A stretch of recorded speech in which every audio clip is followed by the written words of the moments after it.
Tetapi kalau Anda sedang terpuruk saat ini dan Anda hanya punya 3 bulan atau kurang dana untuk bertahan hidup, ya sekarang yang kita harus lakukan sekarang adalah bagaimana meningkatkan kemampuan hidup Anda, kemampuan ataupun penopang daya hidup Anda yang harus diperbesar.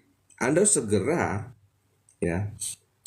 untuk mencari penghasilan baru, meskipun tidak sebesar yang hilang, setidaknya bisa menambah atau memenuhi kebutuhan Anda sehari-hari tanpa harus mengambil tabungan yang ada. Ya, Anda lakukan itu mencari kerja apa saja, apakah akan Anda mengikuti dalam dunia konvensional offline, Anda jadi bekerja di warung makan kah, ya kan? Anda di pelayan di toko bangunan kah, atau Anda kalau punya sepeda motor Anda bisa mulai untuk daftar di ojek online gitu kan, atau Anda bisa mendaftar sebagai tim delivery dari sebuah perusahaan distribusi, ya kan? Anda dan sebagainya. Anda bisa lakukan itu sehingga Anda akan mendapatkan income yang mudah memenuhi kehidupan Anda, ya kan? Jadi itu setelah Anda punya dana, ya kan? Yang pertama Anda harus lakukan, Anda daftar BPJS, ya, daftar asuransi kesehatan pemerintah, ya. Kalau situasi Anda benar-benar minus, Anda daftar yang gratis, yang disebut sebagai PBI JKN, ya. Itu Anda bisa hubungi ke kelurahan, Anda daftarkan. Nanti kalau diverifikasi memang kondisi Anda layak, Anda akan dapat, ya, fasilitas BPJS kelas 3, ya. Tapi itu cukup untuk bisa mengatasi apabila Anda mengalami resiko yang pertama, yaitu sakit. Ya, karena sakit ini biayanya juga nggak murah, ya kan? Jadi itu yang pertama yang harus Anda siapkan.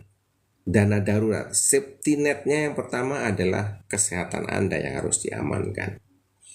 Karena kalau Anda nggak sehat, Anda nggak bisa kerja. Kalau Anda nggak bisa kerja, maka income Anda pun akan terganggu, ya. Nah, kemudian berapa idealnya? Minimal Anda punya dana untuk hidup 6 bulan ke depan. Ya, jadi kalau Anda biasanya hidup dengan 5 juta per bulan, ya kan? Berarti Anda butuh punya tabungan sebesar 15 juta yang tidak diutik-utik, yang akan dicairkan apabila terjadi hal darurat. Ya.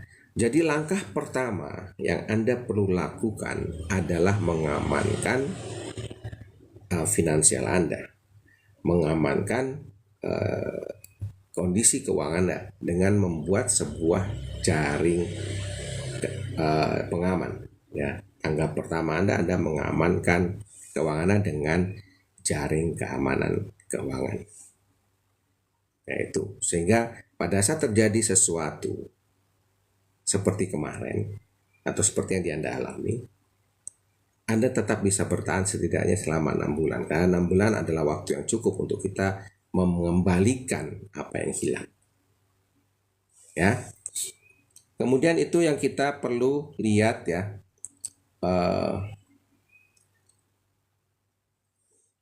Setelah itu Anda melihat lagi lebih dalam, ada keseimbangan pendapatan dan pengeluaran Anda. Jadi Anda mulai berpikir setelah Anda berjalan, apa yang bisa dilakukan agar pendapatan ini bertambah, ya kan? Kemudian Anda mungkin bisa mulai dengan selain Anda bekerja, mungkin istri Anda di rumah, bangun suatu usaha kecil-kecilan, ya, misalnya menjadi reseller produk tersebut, baik secara offline maupun online, ya kan. Mulai mungkin dengan modal 500.000, ya kan. Setelah Anda kembangkan, itu akan bisa memperbesar omsetnya, asal eh, kondisinya adalah persisten, ya, dan konsisten, ya, tidak mudah patah arang dan berkelanjutan. Itu yang akan membuat Anda akan bertahan dan akan meningkat, ya kan? Kemudian mungkin Anda mulai belajar platform digital untuk bisa masuk ke dunia digital, ya, untuk bisnis digital.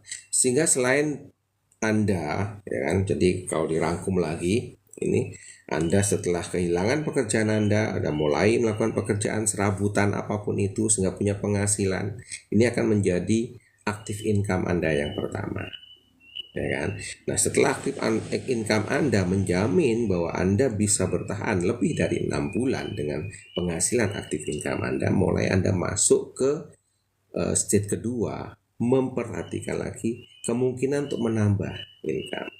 Ya, dari aktif income ini Anda sisihlah kurang lebih 20% dari income Anda untuk memulai jalur ataupun pipa keuangan Anda yang baru. Sehingga Anda nantinya akan bisa mendapatkan hasil yang lebih baik. Kemudian juga Anda harus analisa juga pengeluaran Anda. Pengeluaran Anda itu lihat lagi mana yang produktif, yang mana yang konsumsi, dan mana yang mubazir. Ya, misalnya listrik, ya.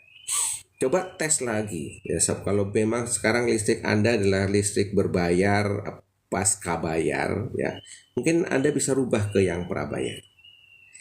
Kalau pasca bayar itu kita nggak pernah bisa kontrol keluarnya pakainya seberapa banyak. Kemudian bayarnya pada saat tagihan datang harus dibayar penuh.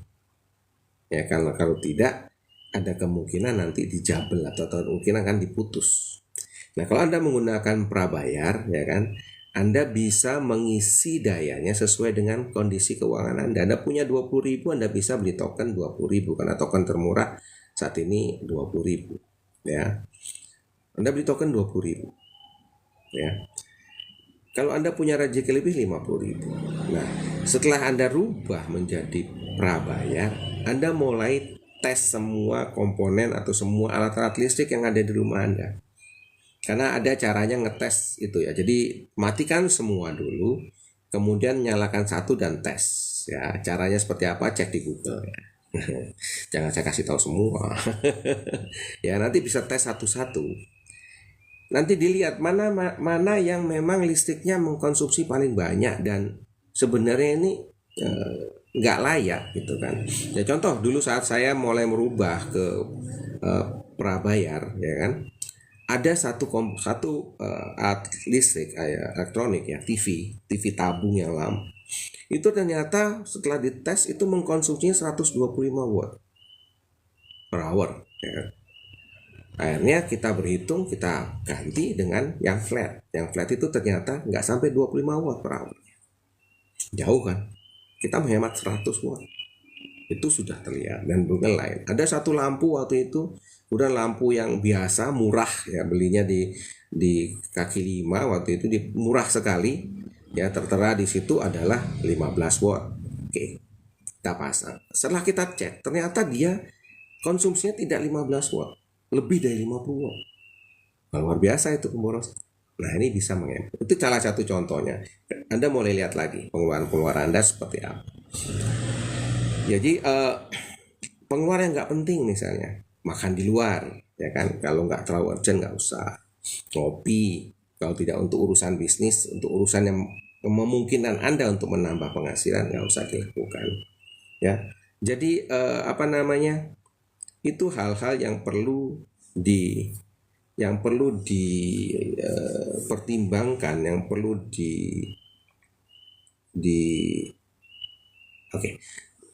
yang perlu dipersiapkan agar kita bisa mulai mengatur hidup kita, ya kan? Terus jangan bilang, ya, ada yang banyak mengatakan, lah hidup kan cuma sekali, ya kan? Hidup cuma sekali dan harus dinikmati dong, gitu kan. Ya, kalau Anda berpikirnya seperti itu, ya siap-siap aja. Anda tidak akan kemana-mana. Ya, akan siklus Anda akan terus berulang. Oke. Nah, sebelum kita lanjut, ya, kita thank you untuk Kak Cindy ya yang sudah bergabung, terima kasih. Nah, sekarang coba kira-kira apa masalah utama keuangan yang sedang teman-teman hadapi saat ini? Ya, mungkin bisa di share ya di komentar sehingga nanti bisa memberikan inspirasi ataupun gambaran untuk teman-teman ya. Untuk mungkin lebih jauhnya kita dengarkan dulu lagu berikut ini. Saya ke belakang sebentar.